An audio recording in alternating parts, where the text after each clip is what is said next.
नमस्कार दोस्तों, मैं भूपेन मिश्रा स्वागत करता हूँ आपसे हमारे यूट्यूब चैनल में। दोस्तों, आज का ये जो वीडियो है ये संबंधित है हमारे छत्तीसगढ़ में जो सीजीपीएससी घोटाला हुआ है 2020 और 2021 का जो जांच होगा, ठीक है, उसमें आखिर जांच किस प्रकार से सीबीआई करेगी, इसको लेकर के आज अर्थात 13 फरवरी 2024 को दैनिक भास्कर में एक न्यूज आर्टिकल छपा हुआ है। क्या चीज़ है ये सारा का सारा चीज़ आप सभी को बताता हूँ। जो शिकायत किस किस टाइप से हुआ है उसे इस प्रकार से चेकिंग किया जाएगा। जैसे कि पहला शिकायत जो है वो है कि कई लोग जो प्रतिभागी थे वो क्या किए थे, परीक्षा हॉल में सिर्फ और सिर्फ रोल नंबर लिख दिए थे और बाद में उसका जो आंसर है वो भरा गया था। देखिए, हम लोगों ने देखा था जब एक एग्ज़ाम था, शिक्षक भर्ती का ही था, उसमें एक प्रतिभागी ने आरोप लगाया था कि मेरे पीछे वाले सीट में क्या थे, कोई अनुपस्थित थे और फिर भी उसको उपस्थित किया गया और फिर वो बहुत लंबे समय तक विवाद चला था। ठीक है, तो इसके बाद क्या हुआ कि जो प्रतिभागी हैं वो क्या एटलीस्ट अनुपस्थित नहीं होते थे, एग्जाम हॉल में बैठ जाते थे, रोल नंबर लिख देते थे अपना। अगर पूरा मेंस का बात करें तो पन्ना ही खाली छोड़ देते थे, ठीक है, और प्री की बात करें तो गोला नहीं लगाते थे। तो अब क्या करेगा पीएससी अगर इस प्रकार का घोटाला किया होगा? ठीक है, आप सभी को एक चीज बता दूं, न्यूज़पेपर में भी छपा हुआ है, जो सोनवानी सर हैं सबसे ज्यादा नाम उन्हीं का आता है। भर्ती घोटाले में तत्कालिक चेयरमैन टामन सिंह सोनवानी, जो सचिव हैं जीवन किशोर ध्रुव जी, परीक्षा नियंत्रक अब उनका नाम आने लगा है, उनका नाम है आरती वासनिक। ठीक है, उनके साथ साथ बहुत सारे नेता कर्मचारी, ये सारा पूरा कहानी बहुत बार हम लोग सुन चुके हैं। ठीक है, तो इसका अब चेकिंग किस प्रकार से होगा? और देखो, मैं तो ये कहता हूं कि सिर्फ उन चुनिंदा कॉपी की ही चेक ना किया जाए, और भी कॉपीज को देखा जाए, जितने भी, तो हो सकता है थोड़ा समय लगेगा लेकिन सारे कॉपी को चेक करो, क्योंकि बहुत सारी गड़बड़ियां और हुई हैं। ठीक है, कैसे चेक करेंगे धांधली का पता लगाने के लिए? देखो, रोल नंबर और आंसर शीट अगर अलग अलग समय में तो नहीं लिखा गया है, सबसे पहली चीज इसको चेक करेंगे। इसके लिए टाइमिंग का पता लगाएंगे, स्याही की फॉरेंसिक जांच होगी। आजकल जानते हो टेक्नोलॉजी इतनी बढ़ चुकी है कि आपने स्याही जो है किस समय पर उस समय गोला किया है, ठीक है, अगर उसमें ज़्यादा समय का डिफरेंस होगा तो भी पता चल जाएगा कि हाँ ये स्याही जो है वो अलग अलग समय पर लगाया गया है। तो अगर किसी ने इस प्रकार का भ्रष्टाचार किया है तो समझ जाओ भैया जाने वाले हो अच्छे से लंबे से, और आपका ये जो अभी डिप्टी कलेक्टर बन के बैठे होगे, जय श्री राम हो जाएगा, टाटा बाय बाय हो जाएगा। अगला है, चयनित उम्मीदवार के ओएमआर और आंसर शीट में एक पेन या स्याही का तो उपयोग नहीं हुआ है।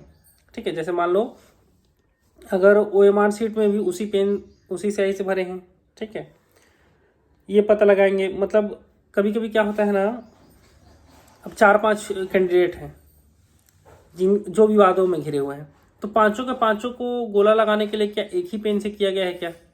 हो सकता है ऐसा भी कुछ देखने को मिल जाए। और साथ ही साथ सीजीपीएससी में चुने हुए उम्मीदवारों की हैंडराइटिंग का नमूना लेकर के आंसर शीट की हैंडराइटिंग से मिलान किया जाएगा। जैसे आरोप लग रहा है ना किसी किसी के ऊपर कि नहीं भैया, ये जैसे कि एक मैडम थी, अब वो तो खैर 2022 का मामला था, छत्तीसगढ़ी का अच्छा नहीं आता है करके था उनके लिए, और वो डिप्टी कलेक्टर बनी, और उस पर्टिकुलर सब्जेक्ट में ना उस लैंग्वेज में ही उनको अच्छा खासा नंबर मिला, और छत्तीसगढ़ी का कुछ नहीं आता था। ठीक है, तो इस प्रकार का अगर कुछ धांधली हुआ होगा कि हो सकता है उनका पेपर ही किसी और ने लिख दिया हो, तो वो सारी चीज़ों का भी मिलान किया जाएगा। ये हुआ था जब पूराबाई कांड हुआ था, जांजगीर चांपा वाला, उस समय इस चीज़ को किया गया था। उस समय देखा गया था कि अलग अलग पेपर को अलग अलग स्पेशलिस्ट लोगों ने लिखा था, तो ये एक प्रकार का धांधली समझ में आया था। साथ ही साथ ये भी चेक किया जाएगा कि किस बोर्ड में हुआ, किस अभ्यर्थी का इंटरव्यू। हम लोगों ने जब पुराना पीएससी देखते थे 2020-21 के आसपास का ही बता रहा हूँ, उस समय देखना जैसे उसका मेंस में कम नंबर है, ठीक है, लेकिन इंटरव्यू में इतना ज़्यादा नंबर दे देते थे ना। एक पर्टिकुलर बोर्ड हुआ करता था उस समय, क्या वही बोर्ड के देन तो नहीं है सारे के सारे प्रोडक्ट्स, ठीक है, क्या है, मेंस का नंबर अगर मान लो आपका 40 नंबर किसी से कम है, लेकिन इंटरव्यू में क्या किया गया, आपको 50 नंबर एक्स्ट्रा दे दिया गया। और किसी जो टैलेंटेड बंदा है, ठीक है, उसको इंटरव्यू में अगर मान लो उसका मेंस में तो अच्छा नंबर आया, लेकिन इंटरव्यू में अगर नंबर कम कर दिए तो भी क्या हो जाता है, प्रतिभागी पीछे हो जाता है। तो ये सारी चीज़ों को देखा जाएगा, और जिस बोर्ड ने ऐसा कुछ गड़बड़ी किया होगा उस बोर्ड को भी नहीं बख्शा जाएगा। पीएससी की 2020 और 2021 की भर्ती विवादों में रही है, ठीक है, इसमें बोला गया है कि पीएससी में 2020 में 175 पदों पर भर्ती हुआ था और 2021 में 2020 में हुआ 175 और 2021 में हुआ 171 पदों पर परीक्षा आयोजित की गई थी। इस भर्ती को लेकर विवाद है, इसी की जांच की जा रही है।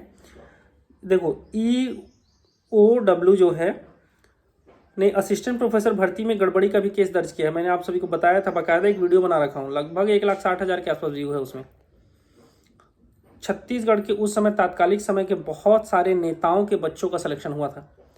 उसी के दम पर मेरे को लगता है कि सोनवानी जी को ऐसा लगा होगा, अगर गलती किए होंगे तो ठीक है, ऐसा लगा हो कि अगर नेताओं के बच्चों को सिलेक्शन दे सकता हूँ तो अपने बेटों को तो सिलेक्शन दे ही सकता हूँ यार। यही सोच करके शायद थोड़ा सा वो भी अपन फुल फॉर्म में आए होंगे और अपना सिलेक्शन दे दिए होंगे। नितेश सोनवानी जी जो कि उनका दत्तक पुत्र है, उसका सिलेक्शन भी हुआ, अभी विवादों में है वो, ठीक है। इसकी भी जांच की जा रही है। और 2021 में 171 पदों के लिए जो भर्ती आयोजित की गई थी, इसके लिए प्री एग्जाम 13 फरवरी, तो ये मतलब कुछ कब कब एग्जाम हुआ था, ये सारे चीज लिखा हुआ है, अपना उतना काम का नहीं है। देखो CGPSC में जो घोटाला हुआ है उसको CBI जांच कर रही है। मैं हर वीडियो के माध्यम से यही कहता हूं कि 2020-21 का जांच कर रहे हो करो, लेकिन क्यों 2022 PSC को छोड़ रहे हो? क्या 2022 PSC में भाजपा के किसी नेता के बच्चे का सिलेक्शन हुआ है क्या? क्यों छोड़ रहे हो भाई? अगर जांच करवा रहे हो तो जब तक चेयरमैन थे सोनवानी जी तब तक का कराओ ना। सोनवानी सर के कार्यकाल में ही 2022 PSC निपटा है, तो उसको आखिर क्यों छोड़ा जा रहा है? एक साथ एक ही पेपर को मेंस का, वो पब्लिक डोमेन में पहली बार आया था ना, 3 अलग अलग लोगों ने चेक किया, तीनों ने समान नंबर दिया है, अलग अब क्रॉस किए हैं ऐसे सीधा सिंगल डंडी से, वहां पर नंबर मिला है, पूछा कुछ दिया उत्तर कुछ, उसमें नंबर मिला है। अभी जो चौधरी जी जो समझ जाओ अभी नेता बने हुए हैं, ठीक है, कहीं ना कहीं उन्होंने इस मुद्दे को उठाया था और आज वो भी इस मुद्दे पर शांत है। 2022 PSC उसका जांच करवाना चाहिए, खास करके मेंस का। वो पब्लिक डोमेन में भाई, उसमें गलतियां, मेरा यही राय है। आपका जो राय है नीचे कमेंट करके बताइएगा।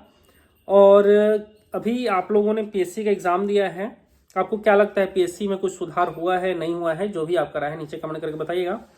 जांच हो रही है, जांच अगर बहुत अच्छे तरीके से हो तो अच्छा लगेगा, और अगर जांच अच्छे तरीके से नहीं होगी तो फिर इस ऐसे जांच का कोई मतलब नहीं है, खाना पूर्ति वाला रहेगा, तो फिर कोई मतलब का नहीं है, ठीक है। वीडियो यहीं तक था। वीडियो को अंत तक देखने के लिए बहुत बहुत धन्यवाद। Thank you.